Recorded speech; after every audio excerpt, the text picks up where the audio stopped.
నవదుర్గలలో 6వ స్వరూపం కాత్యాయని మాత. కాత్య అనే ఋషి తనకు పార్వతీమాత కుమార్తెగా జన్మించాలని తపస్సు చేస్తే అమ్మవారు వీరికి కుమార్తెగా పుడతారు. ఈ అమ్మవారు మహిషాసురుడు అనే రాక్షసుని సంహరిస్తారు. బ్రహ్మ విష్ణు మహేశ్వరుల అంటే త్రిమూర్తుల అంశతో ఈ ముగ్గురు వారి యొక్క తేజస్సుతో ఈ అమ్మవారిని సృష్టించారు. ఈ అమ్మవారికి ద్వాపరంలో కృష్ణుడి కోసం కాత్యాయని వ్రతం చేశారు కదా, అది ఇదే.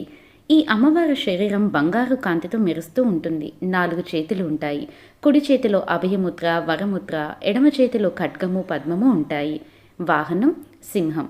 ఇష్టమైన రంగు పసుపు. నైవేద్యం కేసరి. యోగులు ఆజ్ఞాచక్రంలో అమ్మవారిని పూజిస్తారు. మంత్రం ఓం కాత్యాయని దేవ్యై నమః. ఫలితం సకల పాపాలు నశిస్తాయి.